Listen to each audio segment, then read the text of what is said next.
টিউটোরিয়ালে সবাইকে স্বাগত জানাই। আজকে টাইম অ্যান্ড ওয়ার্কের খুব সুন্দর একটা প্রশ্নের উত্তর করাবো, যেটা তোমরা দেখতেই পাচ্ছ এসএসসি জিডি 2025 সালে এসেছিল। তো তোমরা ভিডিওটা স্কিপ না করে পুরো ভিডিওটা ভালো করে দেখো। এখানে বলছে, দেখো, ঋতু এবং মোনা মিলে একটি বাড়ির রং 18 দিনে করতে পারে। ঋতু একা রং করতে পারে ঋতু একা রং করতে 27 দিন লাগবে। মোনা একা রং করতে কত সময় লাগবে? ঠিক আছে, এখানে দেখো ঋতু আর মোনা মিলে হচ্ছে 18 দিনে করতে পারে, আর ঋতু একা করতে পারে হচ্ছে 27 দিনে।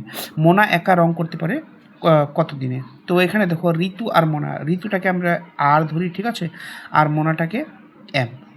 ঋতুটাকে আর ধরলাম, মোনাটাকে এম, এরা দুজনে করে হচ্ছে 18 দিনে। ঠিক আছে, এবার ঋতু একা রং করতে, ঋতুটা যদি একা করে তাহলে কত দিন লাগে? তাহলে হচ্ছে 27 দিন লাগে। ঠিক আছে, তাহলে 27 দিন লাগে। তো এখানে দুটা আগে টোটাল কাজটা বের করবো। ঠিক আছে, টোটাল কাজ বের করার জন্য কি, দুটাকে আমরা লসাগু করবো। দেখো দুটা লসাগু করলে কী হয়? 54 হয়ে যায়। ঠিক আছে, 54 মানে 54।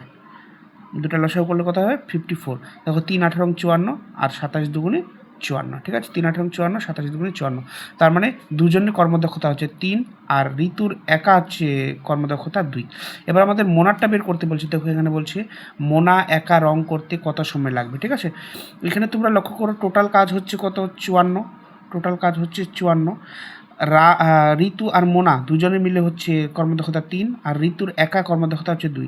তাহলে এই দুজনেরই থেকে যদি একাটা বাদ দিয়ে দিই, তাহলে এক কর্মদক্ষতা কার হয়ে যাবে?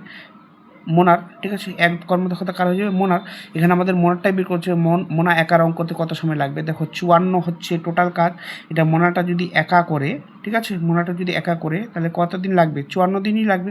ঠিক আছে, যেহেতু একদিনে সে 1 ইউনিট করে, তাহলে 54 দিনে কদিন? 54 দিনে 54 ইউনিট করবে। ঠিক আছে, এখানে 54 দেখো কত নম্বর অপশানে আছে? 54 আছে ডি নাম্বার অপশানে। তোমাদের ভিডিওটা কেমন লাগলো? যদি ভালো লেগে থাকে তাহলে একটা লাইক আর ভিডিওটা শেয়ার করে দিবে। আর পেজটা যদি ফলো না করে থাকো, সবার আগে পেজটাকে ফলো করে দিবে।